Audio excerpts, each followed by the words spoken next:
Ben burada doğanın kucağında o kadar güvendeyim ki sarıp sarmalandığımı, korunduğumu hissediyorum. Ve eskiden daha sık seyahat ederdim seanslar için İstanbul'a. Şimdi hiç gidesim gelmiyor. Bu benim için böyle daha çok Anadolu'nun bir çağrısı gibiydi aslında. Çünkü şunu fark ettim gezerken, hep dışarıda arıyoruz ya, uzaklara gidersek buluruz zannediyoruz. Oysa kendi toprağın, kendi köklerin sana ihtiyacın olan her şeyi veriyor. O kadar da uzaklara gitmene gerek yok. Şu gördüğünüz Geylan var ya, Didem sayesinde 40 yıldan beri çıkmak istiyordum. Çıkamadım daha. Didem sayesinde çıktım. Beyazıt Bestami Hazretleri'nin çok sevdiğim bir sözü var. Bence beni de çok anlatıyor ve bence birçok aslında insanı anlatıyor. Aramakla bulunmaz, lakin bulanlar arayanlardır. Merhaba dostlar, ben Deniz Sarı, YouTube kanalıma hoş geldiniz. Bugün Muğla'nın Fethiye ilçesine bağlı İncirköy'deyiz. İncirköy'de Didem Mollaoğlu'nun evine konuk olduk. Didem Mollaoğlu Samsun'da doğup büyümüş bir iletişim uzmanı ve gezgin. 2016 yılında işten çıkarılmasının ardından hayalini kurduğu dünya turunu gerçekleştirerek Güneydoğu Asya ve Avustralya'da 1,5 yıl süresince seyahat etmiş. Seyahatlerinden döndükten sonra Anadolu'daki şifacı kadınlarla bir araya gelmiş ve yaşadığı deneyimleri Yol Dersleri adlı sunumuyla paylaşmaya başlamıştır. Didem Mollaoğlu son 2 yıldır Fethiye'nin İncirköy'ünde yaşamını sürdürüyor. İş hayatından sonra dünya turuna, dünya turundan sonra da Fethiye'nin İncirköy'üne taşınma hikayesini dinleyeceğiz. Hazırsanız yayınımız başlıyor.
Yayınımıza hoş geldiniz. Merhaba, hoş bulduk. Nasılsınız, iyi misiniz? İyiyim, teşekkürler. Siz nasılsınız? Ben de iyiyim, teşekkür ederim. Şimdi sizi tanımayanlar için öncelikle kendinizden bahsedebilir misiniz? Tabii. 1978 Samsun doğumluyum. Karadeniz Ereğli'de büyüdüm. Ardından üniversite için Ankara'ya gittim ve Ankara Üniversitesi İletişim Fakültesi Halkla İlişkiler ve Reklam bölümünde okudum. Mezun olduktan sonra sektör itibariyle İstanbul'a gitmem gerekti ve yaklaşık 15 yıl kurumsal hayatta, iş hayatında çalıştım. Kurumsal iletişim uzmanı olarak. Ardından 2016 Ocak ayında çalıştığım kurumsal şirkette işten çıkarmalar vardı ve ben de oradan payıma düşeni aldım ve beni işten çıkarttılar. Ne yapabilirim? Nasıl bir yol izlemeliyim? Çünkü tekrar kurumsal hayata dönmek istemiyordum. Tekrar o hayatın içinde, şehir hayatının içinde olmak istemiyordum ama ne yapacağımı da bilmiyordum. Bu kararsızlıkla yaklaşık 4,5 ay böyle gittim geldim. Derken küçüklüğümden beri bir hayalim vardı. O da sırt çantasını alıp dünyayı dolaşmak. Bu süreç de aslında bunun için çok uygundu ama çok korktum, cesaret edemedim. Çünkü biz hani memur çocuklarıyız, sabit geliri olan ailelerin çocuklarıyız ve hazıra daha dayanmazla büyütüldük. O yüzden de o para kaygısı, işte gezip geleceksin, sonra ne yapacaksın, ne yapacağını bilmiyorsun, nasıl para kazanacağını bilmiyorsun. Çünkü tek öğrendiğin şey senin işte bir firmaya girip, bir şirkete girip sigortalı bir işte mesaili ofis işi yapman yönünde oldu hep. O nedenle bayağı bir kararsızlık, bayağı bir zor dönemlerim oldu. Derken bir gün tamam dedim, artık bir şekilde karar vereceğim ve yola çıkacağım. Bir arkadaşım vardı o dönemde, ev arıyordu. Ben de düzenimi bozmak istemiyorum. Hala bir şeylere tutunmaya çalışıyorum. Onu arayıp şöyle bir teklifte bulunmayı düşündüm. Sen gel benim evime, kiramı öde, eşyalı, hani düzenini de bozmamış olurum. Böylece ben hani çantamı alırım, giderim, gezerim. Sonra tekrar eski düzenime dönerim gibi bir kafamda plan yaptım. Ama işte hayat siz plan yaparken size gülümsüyor. Karar verdiğim gün ev sahibim aradı ve evi satacaklarını söyledi. Ben de onun üzerine tamam dedim, daha fazla tutunmamın bir anlamı yok. Tüm eşyalarımı satıp 2 hafta içinde Nepal'e tek yön biletimi alıp yolculuğa çıktım. Bu yolculuk yaklaşık 1,5 sene sürdü. Güneydoğu Asya ülkeleriyle birlikte Avustralya'ya gittim, gezdim. Tabii bu benim için bir seyahatten öte aslında kendine yolculuk seyahatine dönüştü. Çok fazla yüzleşme yaşadım. Kendime dair çok fazla şey fark etmeye başladım. Ben kimim, neden buradayım, ne yapıyorum? Bu sorular gelmeye başlayınca zaten yol açılmaya başlıyor. Derken Tazmanya'da arabanın içinde yatıyorum. Hani zaten kısıtlı bir bütçeyle kalıyorum. Otel parası vermemek için uyku tulumunda arabanın içinde gece kalıyorum tek başıma. Issız bir ormanın içindeyim.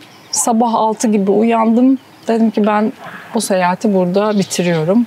Güney Amerika'ya falan gitmiyorum ve hemen Türkiye'ye dönüyorum. Bu benim için böyle daha çok Anadolu'nun bir çağrısı gibiydi aslında. Çünkü şunu fark ettim gezerken, hep dışarıda arıyoruz ya, uzaklara gidersek buluruz zannediyoruz.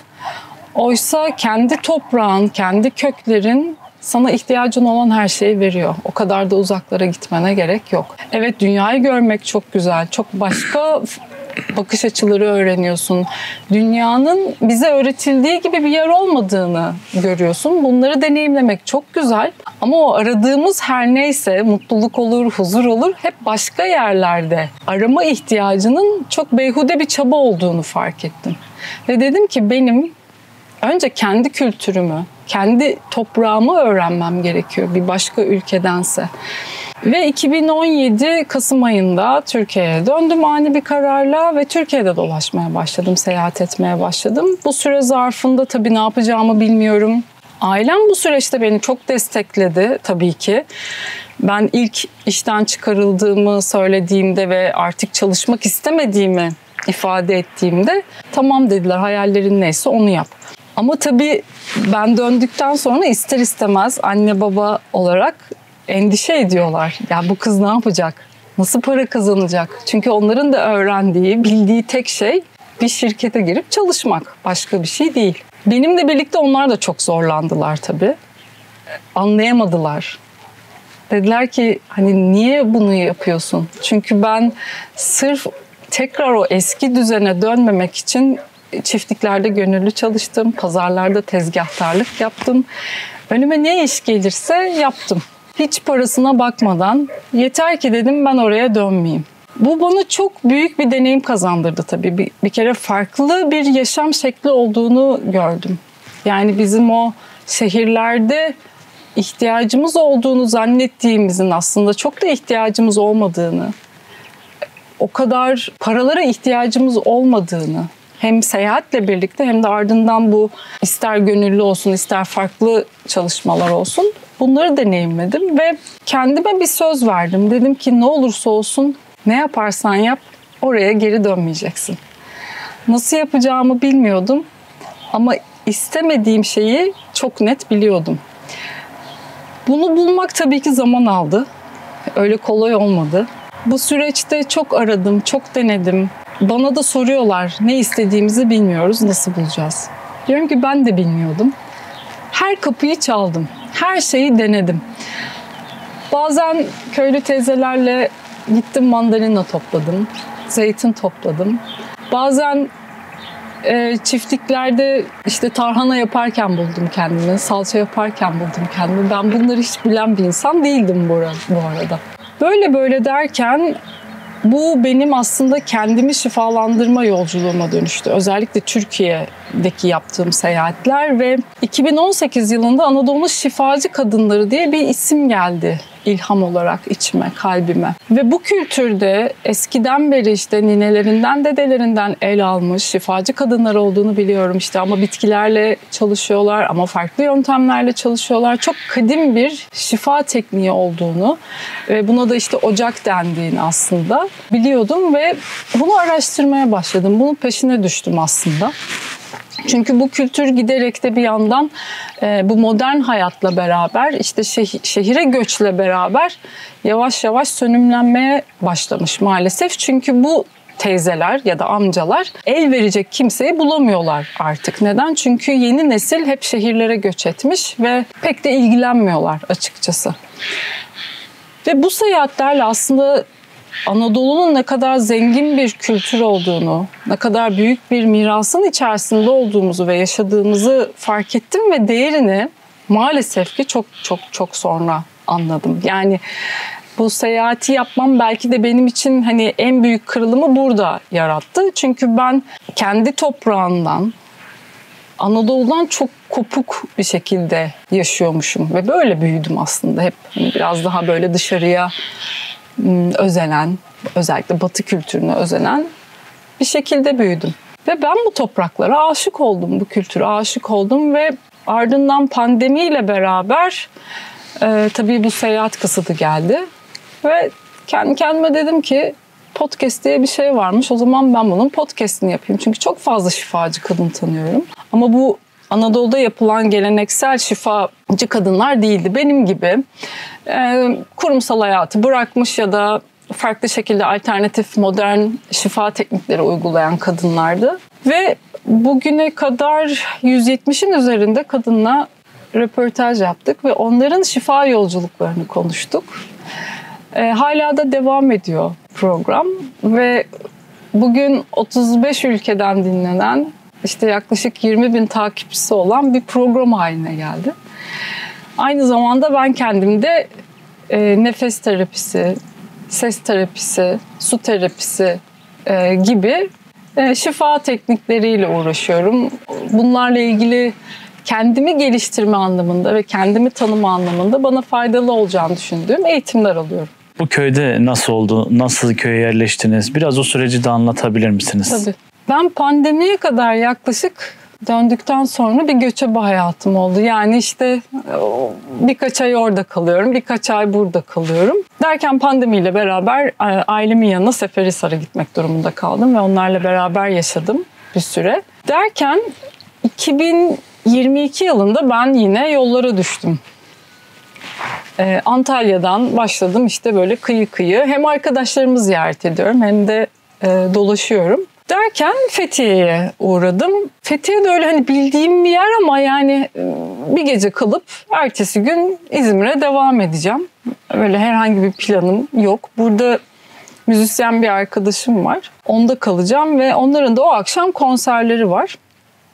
Konsere gittik. O sırada benim 8 sene evvel Malezya'da tanıştığım bir çocukla karşılaştım. Ve kiraların ne kadar yüksek olduğundan, yaşamın ne kadar zor olduğundan konu açıldı. Ben de o dönem yavaş yavaş böyle hani kendi alanım olsun, yavaş yavaş aileden ayrılayım, kendime ait bir alan yaratayım isteği içindeydim ama buna maddi olarak gücüm yoktu açıkçası. Ve nasıl yapacağımı da bilemiyordum. Bana dedi ki o arkadaş, ya bir kız var İncirköy'de ev arkadaşı arıyor. Hiç ev arkadaşlığını düşünmemiştim. Yani çok uzun yıllar ben tek başına yaşadım. Öyle bir ihtimal zaten yoktu kafamda. Aa öyle mi dedim. Tamam. Kızın iletişim bilgilerini verdi. Öyküm ismi. Ve benim çok yakın, çok samimi arkadaşım oldu. Sonra da komşum oldu. Öyküm'ün bilgilerini verdi ve ben de yanında kaldım. Müzisyen arkadaşım Yeşim'e dedim ki Öyküm diye bir kız varmış. İncirköy'de ev arkadaşı arıyormuş. Aa dedi benim çok yakın arkadaşım. Çok sevindim dedi. Ben dedi yarın Öyküm'ü arayayım. Dedim nasıl olacak? Hani ben yarın sabah 8'de gidiyorum. Tamam sen merak etme dedi. Ben sizi telefonda tanıştırırım. Ve bizi telefonda tanıştırdı. Bana burayı, İncirköy'ü videolu aramayla gösterdi. Çok beğendim. Yani hani telefondan bile olsa çok beğendim. Çünkü tam hayallerimdeki gibi bir dağ eteğinde, ormanın içinde harika bir köy. Ve ben başka hiçbir şey bilmeden, hiçbir şey sormadan valizimi toplayıp buraya geldim. Ve yaklaşık bir sene Öyküm ve bir arkadaşımız daha vardı. Onunla birlikte ev arkadaşlığı yaptık.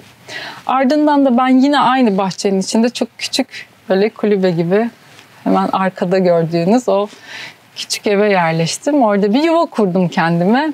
1,5 senedir de bu evde tek başıma yaşıyorum. Ve İncirköy'ü çok seviyorum. Bu alanı çok seviyorum. Doğasını çok seviyorum. Ve burada çalışmalarıma devam ediyorum aslında evden.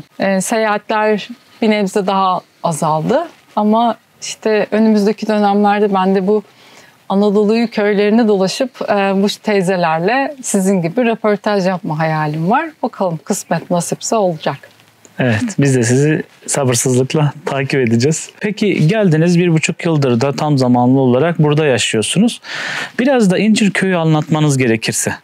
Burası nasıl bir yer? İnsanları nasıl? İmkanları neler? Burası eski bir köy. Aslında böyle cumbalı taş evler var. Ancak çok da korunmamış. Onu söylemek isterim. Karşıda hemen Yeşilüzümlü diye bir köy var. Orası çok meşhur bir köy bu arada. İngiliz köyü diye de geçiyor. Çok bakımlı. Gerçekten ben Anadolu'da hemen hemen her yeri gezdim. Bu kadar güzel bir köy Türkiye'de bulmak gerçekten zor. İsmi neydi? Yeşilüzümlü. Yeşilüzümlü. Yolu çok güzel. Kendi çok güzel, çok bakımlı. Yabancıların yaşamasının da etkisi var tabii ki de. Ama o klasik yapılarını korumuşlar. Orada da çok sevdiğim gerçekten oranın yerlisi insanlar var. Oranın işte el dokuması çok meşhur. Yadigar teyze var mutlaka işte. Gün aşırı uğrarım, halini hatırını sorarım. Tahta el yapımı bir tezgahı var. Orada hep böyle el işi şeyler yapar. Mehmet abi var mesela. Onun da çok güzel bir çay bahçesi var. Oraya gideriz. Burada da çok sevdiğim, çok da arkadaş olduğum çobanlık yapan Özlem var. O da öğretmenlik okumuş aslında. Ama köyüne dönmek ve burada ailesine destek olmak istemiş. Hayvanları ve doğayı çok seviyor. Böyle onlarla birlikte vakit geçiriyoruz. O anlamda benim için çok güzel, çok keyifli. Hani burada dışarıdan göç etmiş, benim gibi eskiden işte şehirde yaşamış, belki işte kurumsal hayatı olmuş, profesyonel iş hayatı olmuş ve sonrasında buraya gelmiş insanlar, arkadaşlar da var çokça.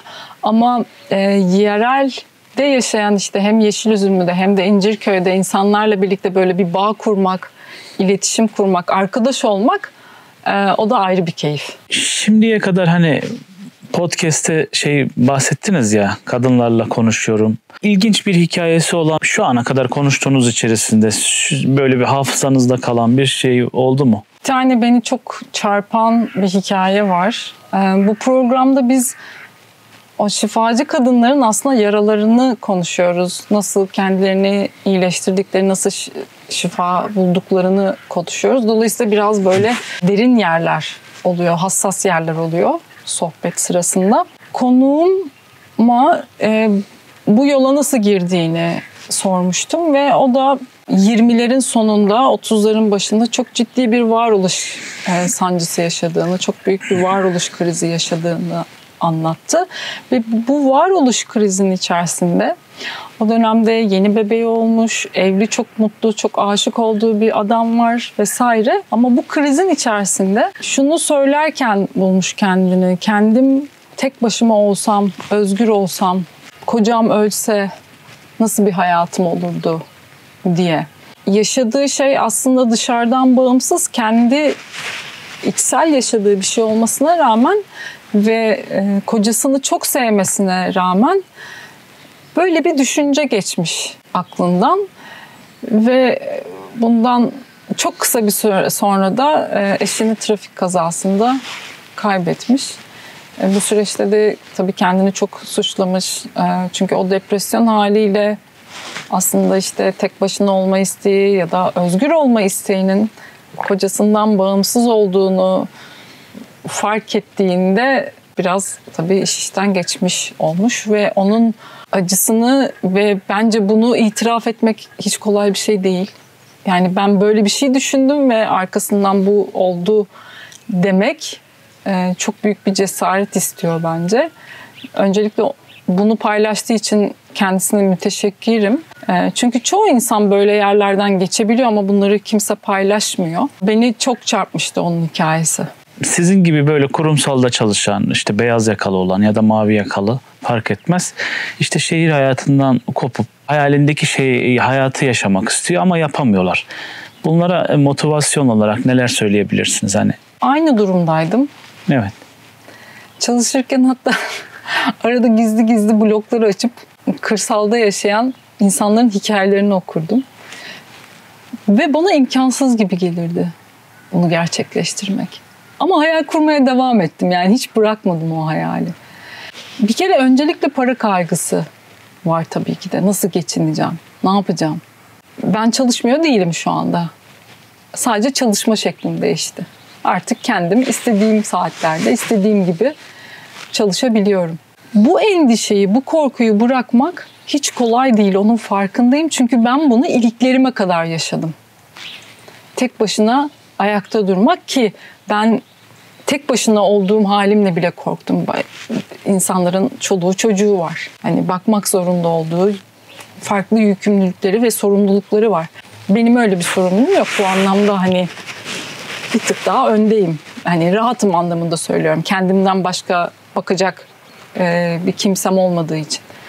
Bu bir avantaj tabii ki de. Ama yine de buna rağmen insan çok korkuyor. Ama şunu fark ettim. Allah kurdun kuşun bile rızkını verirken benim mi rızkımı vermeyecek? Ve ben sohbetin başlarında bahsettiğim gibi gerçekten pazarda tezgahtarlık yaparak, meyve, sebze satarak, çiftliklerde gönüllü çalışarak her şekilde yaşamımı sürdürebileceğimi ve ihtiyacım olan parayı da kazanabileceğimi gördüm. Ve bunu gördükçe bir güven geldi aslında. Şu anda özellikle 3 büyük şehirden bahsedeyim. 3 büyük şehirde insanların hayatta kalabilmek için harcadığı paranın yarısını bile harcamıyorsunuz kırsalda. Bir kere ihtiyacınız yok. Tüketiminiz azalıyor. Orada her şey bir ihtiyaçmış gibi gözükse de aslında ihtiyaç olmadığını oradan uzaklaşınca fark ediyorsunuz. Gerçekten neye ihtiyacımız var? Gerçekten bu kadar şey harcamaya gerek var mı? Nelere para harcıyoruz? Ve o harcadığımız yerlere bakınca aslında gerçekten hayalimizi gerçekleştirebileceğimiz bir miktardan bahsediyorum. Yani biz işte eğer bu programı izleyenler olursa düşünsünler nelere gerçekten para harcıyorlar ve bunlara ihtiyaçları var mı? Ben eskiden çalışma hayatımda ya canım sıkılıyordu, AVM'ye gidiyordum. Ve hiç ihtiyacım olmadığı halde bir sürü şey alıyordum. Ve ben yola çıkarken 10 battal boy çöp poşeti kıyafet verdim ihtiyacı olanlara. Düşünebiliyor musunuz? Ne büyük israf. Hayatımız bu israflarla dolu. Ve bu israfları giderdiğimizde gerçekten hepimizin o hayali gerçekleştirebileceği bir alan açılıyor. Ve ben bu kadar korkarken ve bu kadar ne yapacağımı hiçbir şekilde bilmezken ben bu hayali gerçekleştirebildiysem eğer tek başıma, bence herkes bunu yapabilir. Hepimizde o potansiyel, hepimizde o güç var. Yeter ki Yaradan'a güvenelim. Bilmiyorum insanların inançlarını ama ben biliyorum ki benim karnım doyacak. Ben aç kalmam. Açıkta kalmam. Buna güvendiğim zaman da her şey su gibi zaten akıyor ve önüme çıkıyor. Benim işte buraya geliş hikayem de öyle oldu. Yani tamamen tesadüflerle, hiç aklımda yokken 8 sene önce Malezya'da tanıştığım biriyle karşılaşmayla geldim. Hayata güvendiğimizde ve kendimizi gerçekten teslim ettiğimizde o Yaradan'a, o bize zaten en güzelini sunuyor. En iyi şekliyle. Bizim biraz bırakmamız gerekiyor bence. Onu bir bırakmıyoruz. Her şeyi kontrol etmeye çalışıyoruz. Bir de yani tabii insanlar taşınmak ya da farklı bir hayat yaşamak. Mesela köyde, kırsalda yaşamak istiyorlar ama en büyük kaygısı ekonomik kaygılar. Yani sizin gelip yaşadıktan sonra işte kırsalda bu fırsatlar da var, şu da var dediğiniz önerileriniz var mı? Yani para kazanmak için, kendi geçimini sağlamaları için. Burada bizim arkadaş çevremizde ekmek yapanlar var, krem yapanlar var, sebze meyve yetiştirenler var, tasarım yapanlar var. İşte kıyafet tasarlıyor ya da işte bir enstrüman kılıfı tasarlıyor. Ya o kadar çok yapılabilecek şey var ki gerçekten de. Şunu önerebilirim. Hali hazırda çalışıyorlarsa şayet o düzenli maaşı gerçekten severek yapacakları bir şeyin eğitimini alarak bence mesela bir şey üretmek, yani bir el mahareti, eli kullanmak, bu dikiş dikmek olabilir, toprakla ilgili bilgi almak olabilir, toprağı işlemekle ilgili bir şey öğrenmek olabilir. Bunlardan çok uzaklaştırdı bizi şehir hayatı. Ya eskiden öyle değildi. Eskiden ufacık bir toprak alanı olsa orada hemen insanlar kendilerine yetecek kadar bir şeyler yetiştiriyorlardı. Bunu yapmak mümkün. Hala mümkün. İşte mesela ahşap oymacılığı yapan arkadaşlar var. Bunları hepsini onlar kendileri öğrenmişler. Emekli olmadan dönen çok kişi var mı çevrenizde? Çok var. Yaş ortalaması da böyle 35'lerinde. 30'ların başlarında 35'ler diyebilirim. O genç arkadaşların özellikle buna cesaret etmeleri. Çünkü benim için bu 40'ından sonra oldu. Ama şimdi görüyorum 30'ların başlarında arkadaşlar sürekli bir şeyler üretmeye çalışıyorlar, gayret ediyorlar. Evet, tabii ki de şunu hani söylemek de lazım. Düzenli bir gelir gibi olmuyor. Şimdi ne kadar kazanacağınız, ne zaman kazanacağınız hiç belli değil. Ama işte tam da burası zaten. Bu belirsizliğin içinde buraya güvenmek, teslim olmak, elinizden gelenin en iyisini yapmak ve sonrasında bırakmak. Bu civarda yaklaşık şehirden göç etmiş 200'e yakın benim gibi insan var Fethiye çevresinde. Herkes çok şükür kirasını ödeyebiliyor, karnını doyuruyor. Daha ne olsun bu şartlarda, Türkiye şartlarında. Yani aslında ilk başta endişeleniyor insan hani bir şekilde. Tabii. Ama gelip hani ilk adımı attıktan sonra aslında su hani kendi yolunu bulur derler ya. Onun gibi bir şey oluyor değil mi? Kesinlikle ve insanlar burada yakından da temas içinde birbirleriyle. Küçük yer olmasının avantajı da bu. Mesela İran'dan göç etmiş bir arkadaşımız var ve burada hayat kurmaya çalışıyor ve yeni ekmek üretmeye başladı. Şimdi bu 200 kişi onu desteklemek için bir araya geliyor ve ekmek ihtiyacını o kişiden alıyor. Böyle dayanışmak için bir araya geldiğiniz bir sosyal platform ya da WhatsApp grubu tarzı bir şeyler var mı? WhatsApp grubu var. Mesela bir arkadaşımız, iki arkadaşımız atölye açtılar. Çok harika tasarımlar yapıyorlar. Koleksiyon hazırladılar ve bir dükkan açtılar burada Fethiye'de. Yeni açıldı. Oradan ihtiyaçlarını yazmışlar. İşte demlik, ondan sonra kahve makinesi gibi böyle neye ihtiyaçları varsa ve evinde fazlası olan ya da kullanmayan arkadaşlar onlara mesaj attılar. Dediler ki bunu ben verebilirim, bunu ben verebilirim ve böyle eksiklerini tamamladılar. Yani sürekli bu dayanışma hali de insana çok iyi geliyor. Bunları maalesef büyük şehirde unuttuk. Yani insan karşı komşusunu bile tanımıyor. Ne kadar üzücü. Hastalanıyorsunuz, tek başınızasınız. Bu ben çok yaşıyorum. Bir çorba getiren yok. Ve ben şimdi mesela benim yardıma ihtiyacım var dediğimde müsait olan arkadaşlar gelip destek oluyorlar. Bu ama hepimiz için geçerli. Hepimiz birbirimize ne gerekiyorsa, elimizden ne geliyorsa yapıyoruz. Taşınıyorsa eğer onun taşınmasına yardımcı oluyoruz gibi böyle bir o dayanışma, o birlik hali de inanılmaz manevi bir güç veriyor insana. Burada geçim sıkıntısı çekiyor musunuz? Hani geçimle ilgili ya da ne yapıyorsunuz? Ben nefes terapisi, su terapisi, ses terapisi, yoga ile ilgileniyorum ve bunlarla ilgili çalışmalar yapıyorum. Hem grup çalışmalarım var hem de bireysel seanslarım var. Maddi olanağımı bu tarz işler yaparak aslında karşılıyorum.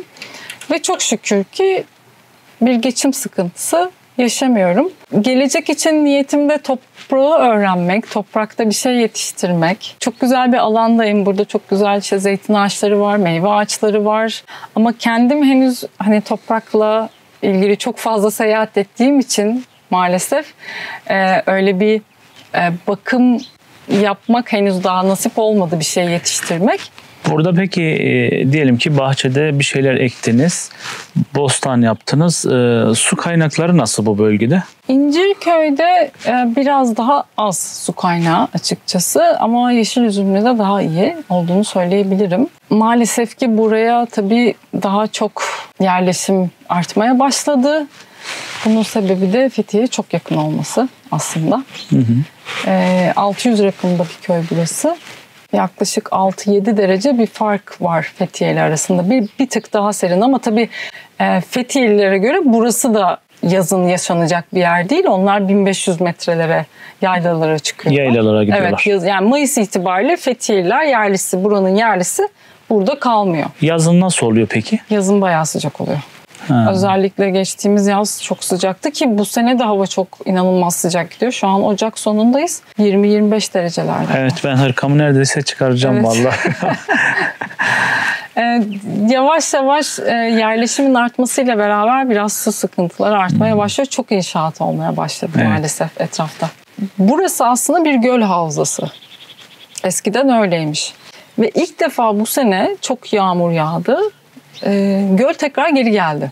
Bayağı işte kanolarla filan insanlar evlerine gitti. Tabii maalesef... Allah Allah, öyle yani suların içinde kaldı evler. Çünkü aslında evlerin yapılmaması gereken bir yer. Orası. Yani eski göl yatağının olduğu yere yapmış. Aynen öyle. Aynen. Ve az önce dediğim gibi çok fazla inşaat var ve maalesef ki işte hani ne kadar başımıza bir sürü iş gelse de ders almıyoruz ve oralara inşaat yapmaya devam ediyor insanlar. Ve göl geri geldi ve epeyce bir sürede su kaldı orada, yaklaşık bir ay kadar. Burada Üzümlü'nün yukarısında Kadyanda diye bir antik şehir var. Zaten Yeşilüzümlü de eski Rum köyü. Buralarda da Rumlar yaşamış daha önce. Sarnıçlar var etrafta böyle belli yerlerde. Dolayısıyla burada bir zamanında öyle bir su sıkıntısı olduğunu da söylüyorlar. Buraya yakın bir Kaya köy var mesela. Kaya köyü, eski Rum köyü. Mesela orada ben geçen sene gezmiştim orayı. Çatı sularını eskiden Rumların biriktirdiğini fark ettim mesela. Evet. Mesela şu adamlar belki de 100 yıl önce onu yapmışlar. Ama şu anki gördüğünüz kimse var mı böyle çatı sularını biriktiren? Yok. Yok değil mi?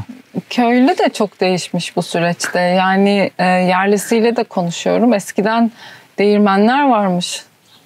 Buğday ekerlermiş ve sonra biçtikleri buğdayı değirmenlere götürüp unlarını kendi yaparlarmış. Ekmeklerini kendi yaparlarmış. Şimdi İncirköy'de mesela salı günleri pazar kuruluyor. Çok küçük bir pazar. 3-4 tane tezgahtar var. Köylüye gidiyorsun, domatesini, biberini, sebzesini pazardan alıyor. Halbuki hepsinin bahçesi var. Yani üretim azaldı mı diyorsunuz? Yok, evet, maalesef. Yani biz bunu onlarla da konuşuyoruz bu arada. Yani onlarla konuşmamız üzerine söylüyorum. İnsanlar çok tembelleşmişler. O rahat hayat, işte o yüzden zaten burada insanlar arsalarını satıyor, toprağını satıyor ve hani kısa yoldan para kazanmak istiyor Türkiye'de herkes. Onun o cefasıyla ki ben cefa ama evet çok zor toprakla uğraşmak, hiç kolay bir şey değil. Ben çiftlikte yaklaşık 2 ay çalıştım. Anamdan emdiğim süt burnumdan geldi ki hani hayalim böyle bir hayat yaşamaktı ama hiç kolay bir şey değilmiş. Sabah 4'te kalkıyorduk. Gece 11-12'lere kadar haftanın 7 günü. Çünkü toprak öyle hani ben bugün tatil yapayım diyemiyorsun.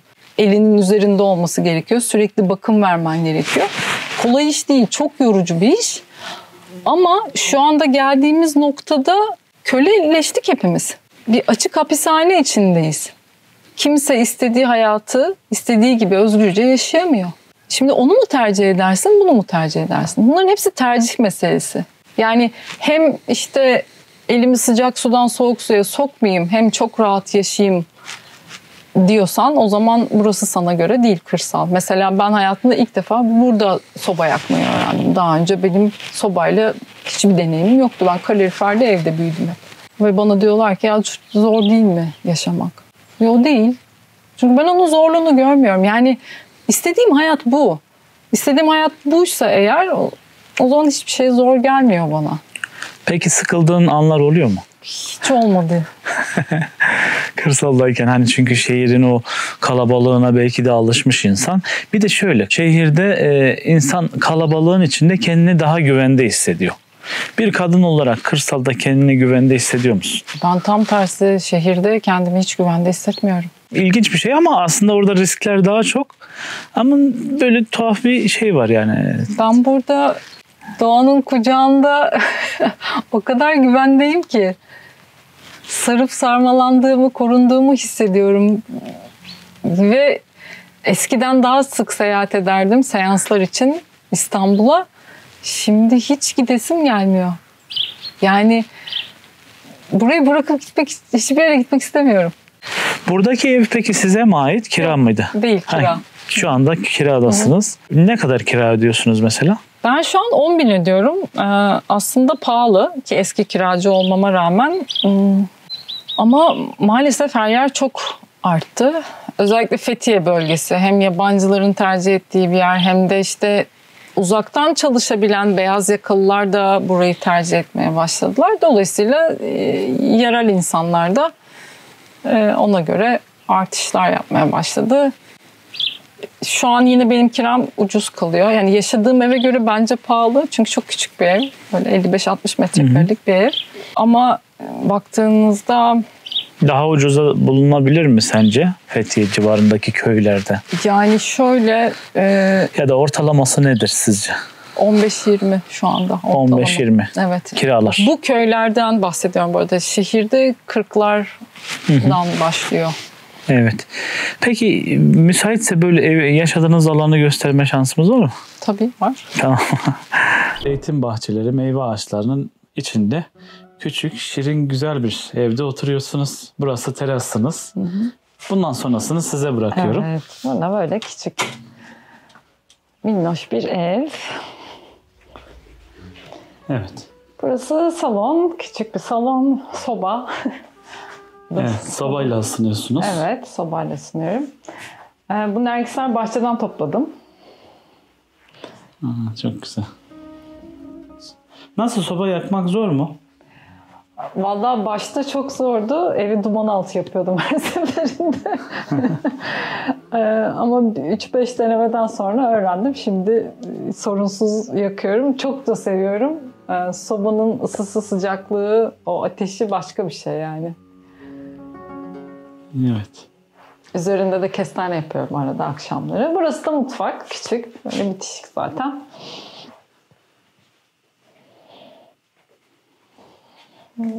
Burası böyle bir hol. Burada benim yatak odam var. Burası da misafir yatak odası gibi. 2+1. Evet.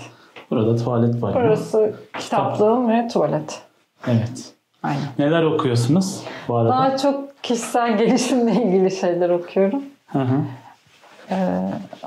Onun dışında da eğitimler oluyor. Şu anda da Mesnevi okuyorum.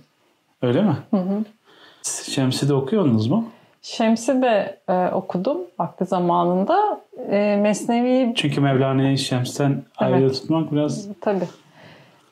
Daha önce Mesnevi'ye başlamıştım ama şimdi tekrar okumak istedim. Ardından da Divan-ı Kebir'le devam edeceğim inşallah. Beni etkileyen Şems, Mevlana, Hacı Bektaş-ı Veli, Tapduk Emre, Yunus Emre. Yunus Emre zaten bilmiyorum, izlemeyenler için TRT'de dizisi vardı eskiden. YouTube'da da var şu anda. Beni çok etkileyen bir dizidir. Yolculuğuma da çok etkisi olduğunu söyleyebilirim. Pir Sultan Abdal, Aşık Veysel, ilk aklıma gelenler bunlar ama evet. Tabii bu topraklarda çok büyük değerler var. Ben de elimden geldiğince açıkçası öğrenmeye çalışıyorum. Burada aslında bizim ihtiyacımız olan her şey var. Ben yoga eğitimi alırken bunu fark ettim. Yoga eğitimi aldığımda mantra söylüyorduk. Ve mantra da aslında hani bir nevi zikir. Hı hı. Aynı kelimeleri tekrar ediyorsun. Ve ben o mantrayı söylerken şunu fark ettim. Ben zikir çekmekten rahatsız oluyorum. Peki neden mantra söylüyorum? Aynı şey. Yani biri Sanskrit dilinde, diğeri Arapça.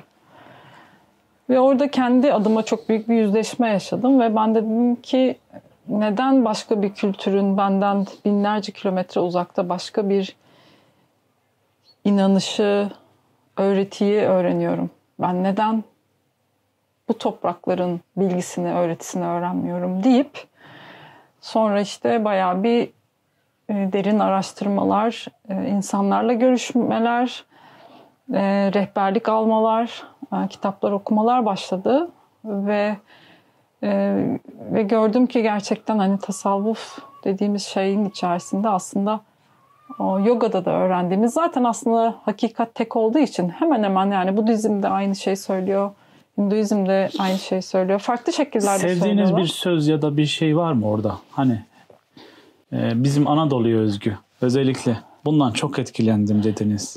Beyazıt-ı Bestami Hazretleri'nin çok sevdiğim bir sözü var. Bence beni de çok anlatıyor ve bence birçok aslında insanı anlatıyor. Aramakla bulunmaz, lakin bulanlar arayanlardır. Hangi mevsimde hangi kuşlar geliyor, neler değişiyor, güneş nereden doğuyor, nereden batıyor. Tüm bu değişikliği gözlemleme şansın oluyor. Evet, şimdi nereye gidiyoruz? Şimdi hem benim odunları tutuşturmak için dal parçaları topladığım ormana gidiyoruz. Hem de adaçayı topladığım bir tarla var. Oraya gidiyoruz. Aynı zamanda bu gittiğimiz yerler benim sabahları yürüyüş yaptığım yerler. Evet. Ne güzel bir doğası var buranın ya. Allah.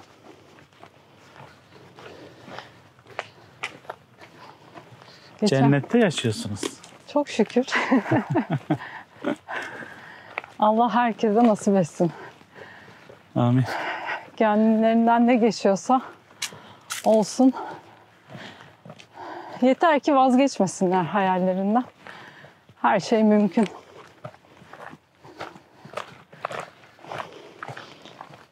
Hep böyle zannediyoruz ki çok paralar lazım.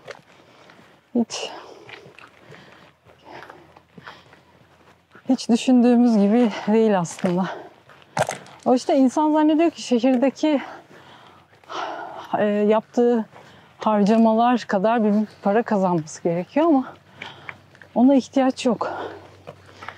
Buralarda, küçük yerlerde yaşayınca. Çok parası olan zaten fırsat bulamıyordur çalışmakta. Ya bakıyorsun o da mutlu değil ki. Yani para da mutlu etmiyor ki. Ediyor mu? Etmiyordur. Ben daha görmedim, bilmiyorum. Yani herkes bir şey arıyor. Parası olan da olmayan da. Evet. Ve aradığı şey parayla elde edilebilecek bir şey değil. Tabii neyle mutlu oluyorsan aslında hayalindeki şeyi gerçekleştirmek en önemli. Alıyoruz işte mesela telefon alıyoruz. Ne bileyim bir kıyafet alıyoruz. 2 gün sonra bir önemi kalmıyor ki. Ben burada mesela 2-3 kıyafet giyiyorum. Başka da bir şeye ihtiyacım yok ekstradan. Yani ne kadar minimal seviyede yaşarsak ihtiyaçlarımızı karşılayacak şekilde tabii ki de. Hani bir şeyden kısmadan aslında o kadar az tüketmiş oluyoruz, az israf etmiş oluyoruz.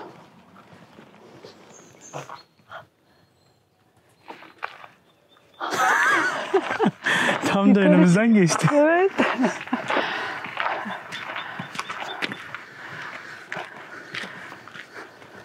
Özlem. Ne haber?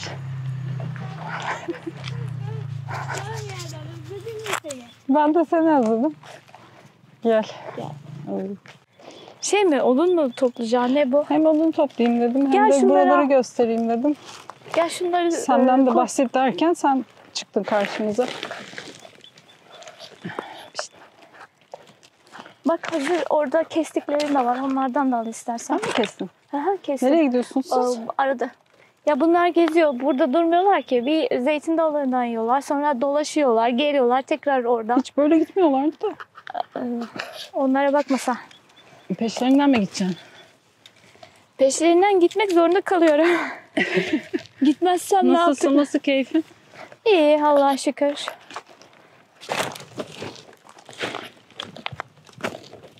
Özlem İncirköylü. Benim çok sevdiğim bir arkadaşım. Buraya geldiğimde tanıştım. Burada doğayı, hayvanları çok seven, çok özel bir insan gerçekten de. Arada onunla buralarda yürüyüş yapıyoruz. O keçilerini dolaştırırken ben de eşlik ediyorum. Benim için çok kıymetli bir dost oldu. Burada yoldaş oldu. Sağ olsun. Birbirimizi destekleyicisiyiz. Tamamlıyoruz burada. O ihtiyacı olunca ben gidiyorum. Gerçi fazla yardımcı olamıyorum ama Yok canım. o bana daha çok destek oluyor. Biraz kendinizden bahsedebilir misiniz? Herhalde öğretmenlik mi okumuştunuz? Evet, ben öğretmenlik okudum. Kendimi baştan, yani okuldan başlayayım istersen. İlkokulumu burada okudum. Ortaokulumu Üzümlü'de. Liseyi Fethiye Lisesi'nde okudum. Daha sonra sınavlara hazırlandım. ÖSS'ydi bizim zamanımızda. ÖSS'yi ilk sınava girişimde kazanamadım. Sonra ikinci denememizde tutturduk bir Gazi Üniversitesi Kırşehir Sosyal Bilgiler Öğretmenliği. Gittik, okuduk, geldik ama burayı bırakamadık. Burada kaldık keçilerle. Aşağı yukarı köye gelip gidiyoruz. Keçileri burada otlatıyorum. Didem Hanım'la nasıl tanıştınız? Didem Hanım'la da keçilerin sayesinde tanıştım. Bir gün böyle keçilerle gidiyorduk. Yol üzerinde normal gitmesi gereken yerden değil de çamlığın ortasına doğru gittiler. Ben oradan çeviriyordum. Bir baktım birisi gidiyor. Aa, kimmiş bu acaba falan derken o da bana selam verdi. O arada tanıştık. Memnun musunuz komşularınız? Oo, memnun olmaz mıyız? fazla gel git yapamıyorum ben keçilere zeytin dalı toplayacağım, Ben gideceğim. ama kaçırıyorum onu bazen. Evet. Onun sayesinde şu gördüğünüz Geylan var ya, Didem sayesinde 40 yıldan beri çıkmak istiyordum. Çıkamadım daha. Didem sayesinde çıktım. Gitmediğim yerleri o götürdü. Bazen böyle şey oluyor değil mi? Hani mesela burada yaşıyorsun, burada doğmuş büyümüşsün ama dışarıdan gelen daha çok geziyor. Sen Evet. gezemiyorsun. Evet. Terzi kendi söküğünü dikemez ya. Biz de buraları gezemiyoruz. Keçiler sayesinde geziyorum. Ama ben. çok hayvanlarına çok düşkün. Onları bırakamıyor bırakıp da ondan gidemiyorum. aslında. Biz de işte bazen onları ağla koyuyor. Hadi diyorum tamam 2 saat boşluğun var, ben seni diyorum bir çay içmeye götüreyim diyorum. Üzümlü'ye Mehmet abinin yanına gidiyoruz.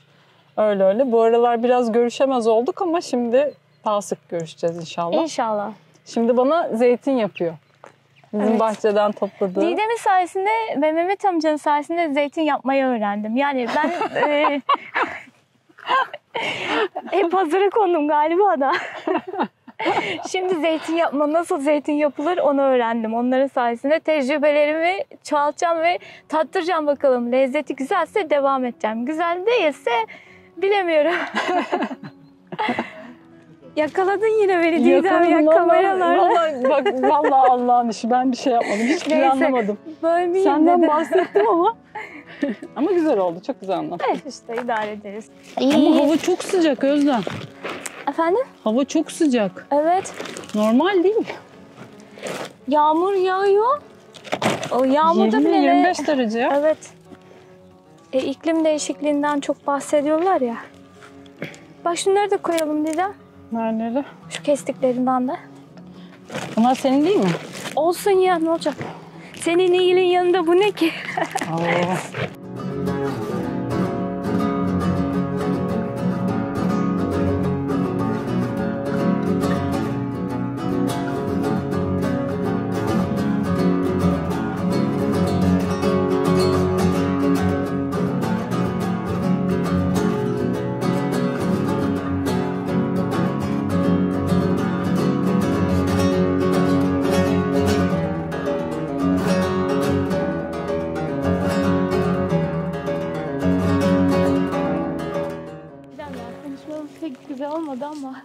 oldu? Çok güzel konuştun. Çok akıcı konuştun.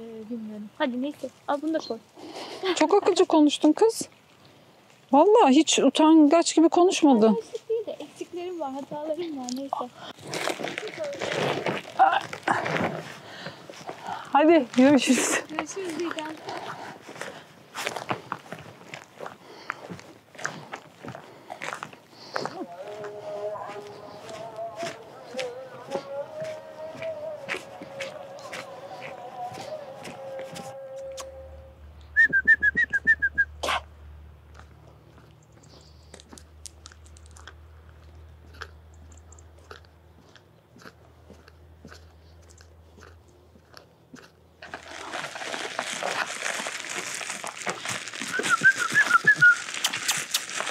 Gel. Tamam gel. Ben gittim gel. Gel. Gel.